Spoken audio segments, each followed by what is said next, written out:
नमस्कार, मैं हूं दीपांशी पुहाल और आप मेरे साथ देख रहे हैं उदय न्यूज लाइव। आइए बुलेटिन की शुरुआत करते हैं कुछ खास खबरों के साथ। हरियाणा में बढ़ते कोरोना संक्रमण पर नकेल कसने के लिए सूबे के गृह मंत्री अनिल विज ने सख्ती करने के ऑर्डर दिए हैं। वहीं विज ने भाजपा कार्यकर्ताओं के साथ सामाजिक संगठनों से भी ज्यादा संख्या में मास्क बांटने की अपील भी की है। कोरोना से बचने के ये दो ही तरीके बताने वाले हरियाणा के गृह मंत्री अनिल विज ने आज अंबाला छावनी में सड़कों पर उतरकर खुद मोर्चा संभाला। विज ने आज छावनी के बाजारों में बिना मास्क घूमने वाले लोगों को मास्क वितरित किए। दोनों चीज़ें जरूरी हैं, सख्ती भी जरूरी है और लोगों को मास्क डालने के लिए प्रेरित करना भी जरूरी है।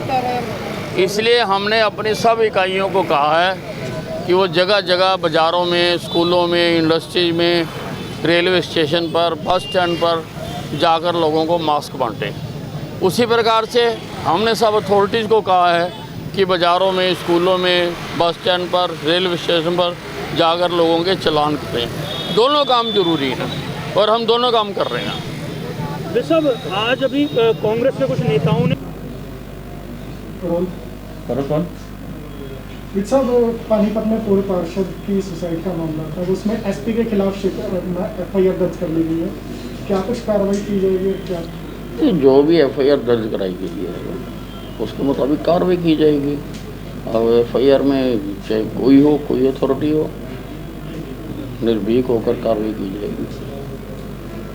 कुछ राज्यों ने कई जगहों पे नाइट कर्फ्यू लगाया है, आपको लगता है हरियाणा में भी नहीं, हम कोई ऐसा लॉकडाउन नहीं लगाना चाहते हैं।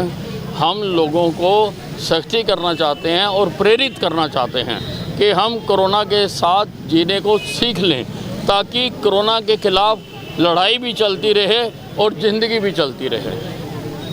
ओवैसी ने कहा है कि अपनी नाकामियों को छुपाने के लिए सरकार पब्लिक को डाइवर्ट कर रही है।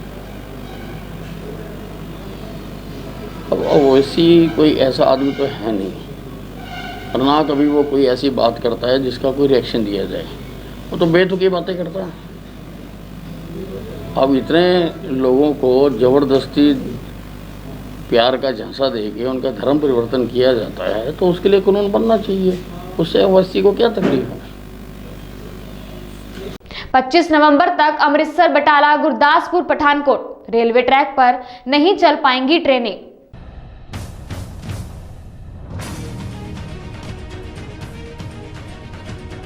किसान जत्थेबंदियों के चले लंबे संघर्ष के दौरान रेलें रोकी गई थी और रेलवे ट्रैक जाम किए गए थे। पंजाब सरकार के साथ किसान जत्थेबंदियों से मीटिंग के बाद किसानों ने रेलवे ट्रैक खाली कर दिए थे और इसके बाद रेलवे विभाग ने ऐलान किया कि 23 नवंबर को रेल सेवा बहाल हो जाएगी।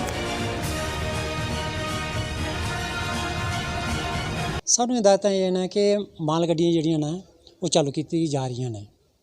पैसेंजर ट्रेनों की इन्फॉर्मेशन साढ़े कोल नहीं है, लेकिन जिहड़ियां मेल ट्रेनां है जिहड़ी पहले अंमृतसरों चलदियां सीगियां उन्हां नूं दोबारा रीस्टोर जिहड़ा अंमृतसर तो कर रहे हैं। कुछ रेक बाहरों आके 25 तरीक तो चालू कर रहे हैं। अगर किसान ट्रैक ते बैठे होणगे फिर कोई कंप्लीकेशन खड़ी हो सकती है, लेकिन फिलहाल इन्फॉर्मेशन ये है कि जिहड़ियां मेलां या फैसटिवल ट्रेन है वो 25 तरीक तो ਅੰਮ੍ਰਿਤਸਰ ਤੋਂ ਚਾਲੂ ਹੋ ਰਹੀਆਂ ਨੇ। ਇਹਦਾ ਮਤਲਬ ਕਿ ਜੇ ਮੰਨ ਲਿਆ ਜਾਵੇ ਕਿ ਅੰਮ੍ਰਿਤਸਰ ਤੋਂ ਪਠਾਨਕੋਟ ਜਿਹੜਾ ਟਰੈਕ ਹੈਗਾ ਇਹ ਤੇ 25 ਤਰੀਕ ਤੱਕ ਹਾਲੇ ਕੋਈ ਫਿਲਹਾਲ ਯਾਤਰੀ ਟ੍ਰੇਨ ਨਹੀਂ ਚੱਲੇਗੀ। नहीं, इस लाइन पर हाले कोई इन्फॉर्मेशन नहीं है कि इस लाइन पर कोई चलणगियां, लेकिन रेलवे किसी वक्त भी अपना कोई प्लानिंग बना सकती है। फिलहाल वो तो ट्रायल करके देखणगे, पहले माल गड्डियां आउणगियां, फिर अंम੍ਰਿਤਸਰੋਂ ਜਿਹੜੀਆਂ फैसटिवल ने मेल एक्सप्रैस ਜਿਹੜੀਆਂ चलदियां ने लॉन्ग रोड ਦੀਆਂ वो चालू होणगियां। ਉਹਦੇ ਬਾਅਦ इधरों माल गड्डियां आउणगियां साढ़े कोल, और डिसाइड करेंगे कि सिक्योरिटी कैसी है कैसी नहीं, उस हिसाब नाल ही कंटिन्यू आगे चलेगा काम। ਜੇ ਪਿਛਲੇ ਦਿਨਾਂ 'ਚ ਦੇਖਿਆ ਜਾਵੇ ਤਾਂ ਰੋਜ਼ਾਨਾ ਕਿੰਨੀਆਂ ਟ੍ਰੇਨਾਂ, ਯਾਤਰੂ ਟ੍ਰੇਨਾਂ ਤੇ ਮਾਲ ਗੱਡੀਆਂ ਇਸ ਟਰੈਕ ਤੋਂ ਨਿਕਲਦੀਆਂ ਨੇ ਇੱਥੋਂ? पैसेंजर ते मेल ट्रेनां बना के मेरे को डे एंड नाइट के 24 पेयर ने, 12 पेयर ने। माल गड्डियां भी 3-4 पेयर निकल जांदियां ने, 3-4 पेयर माल गड्डियां भी निकल जांदियां ने। त्योहारी सीजन के बाद ठंड की शुरुआत होते ही कोरोना के मामले ने एक बार फिर से रफ्तार पकड़ी है। आने वाले दिनों में भी कोरोना के मामले और ज्यादा बढ़ सकते हैं, जिसको लेकर स्वास्थ्य विभाग की चिंता बढ़ रही है। सरकार द्वारा जारी की गई गाइडलाइन का पालन नहीं करने वालों के खिलाफ करनाल पुलिस व स्वास्थ्य विभाग की टीम अब सख्ती बरत रही है। हरियाणा सरकार के आदेश के बाद करनाल पुलिस व स्वास्थ्य विभाग की कई टीमें कोरोना से बचाव के लिए गाइडलाइन का पालन नहीं करने वालों के खिलाफ अब 30 नवंबर तक सख्ती बरतेगी। आज भी करनाल की सड़कों पर कुछ ऐसा ही दृश्य दिखाई दिया। सर, हमारे सीएमओ साहब डॉक्टर योगेश शर्मा की तरफ से हिदायत ही हम रैंडम सैंपलिंग कर रहे हैं जगह जगह पे जाके, जहाँ पे जिन लोगों के पास मास्क नहीं है मास्क वितरित कर रहे हैं और साथ के साथ चलान की प्रक्रिया भी चल रही है। और हमारा मेन मोटिव वही है ताकि जो सेकंड वेव आई है हम उसको कंट्रोल कर सकें। स्वास्थ्य मंत्री ने भी कल आदेश दिए थे कि जो लोग नहीं मान रहे थे मंत्री की जरूरत है। हाँ जी, तो क्या कहना चाहेंगे सर? उस बारे में पुलिस वालों के पास है, वो साथ का चलान भी कर रहे हैं और मेनली हम मोटिव करें ज़्यादा से ज़्यादा टेस्टिंग करने का ताकि सेकंड वेव की चेन को हम तोड़ सकें सर। तो सर, जो लोग डरते हैं टेस्ट नहीं कराते, अब स्वास्थ्य विभाग उन्हें फैसिलिटी प्रदान कर रहा है। हाँ सर, हम door to door facility provide करवा रहे हैं। एक आज हमने हमारी वैन यहाँ पे लगाई हुई है, उसके बाद हमारा सेकंड वसंत विहार की तरफ जाके हमें सैंपलिंग करवानी है और एक वैन सर हमारी लगी हुई है नमस्ते चौक के पास, वहाँ पे जो भी बैंक्स हैं हम उन सभी को कवर्स कर रहे हैं सैंपलिंग के लिए। कितने यहाँ पॉजिटिव मिले हैं? अब तक सर कोई पॉजिटिव नहीं आया सर। तो लोगों से क्या अपील करेंगे? लोगों से अपील यही है वो कोरोना को मजाक में ना लें, वो बहुत हानि घातक बीमारी है और मास्क का प्रयोग करें, साथ के साथ सैनिटाइज करते रहें। यही मैसेज मैं आपके थ्रू देना चाहूँगा। बाकी आप लोगों से भी मैं अपील करूँगा आप स्वास्थ्य विभाग का जो ये मैसेज है वो लोगों तक डिलीवर करें ताकि आपकी आवाज़ बहुत दूर तक जाएगी सर। अगर हमारे पक्ष कहीं ना कहीं फिर बढ़ सकता है एक बार। हाँ जी सर, चांस हैं सेकंड वेव के इंक्रीज होने के। क्या नाम है सर? कुशल। पुलिस अभियान चलाई हुई है। इसके बारे में मैं पहले तो आप लोगों का धन्यवाद करना चाहूँ जो कि आप जन जन को ये खबर पहुँचाओगे। तो इसके लिए मेरा पहली बात तो ये है कि भाई जो आदमी मास्क लगा कर नहीं चल रहा, अपने कागज़ लेकर नहीं चल रहा, ट्रैफिक नियमों के नहीं पालन कर रहा, उन आदमियों को रोका जा रहा है और उनके चालान किए जा रहे हैं। इसमें जैसे हमारे हरियाणा सरकार के आदेश हैं भी कोई भी व्यक्ति अगर मध्यम वर्ग का है या और कुछ का है उसके लिए हम निःशुल्क मास्क देकर उसको होना जागरूक किया जा रहा है और सतर्क किया जा रहा है कि आइंदा कभी भी सवारी बैठाओ तो आप है ना अपने सवारी को मास्क लगवा कर जब भी बैठाएं।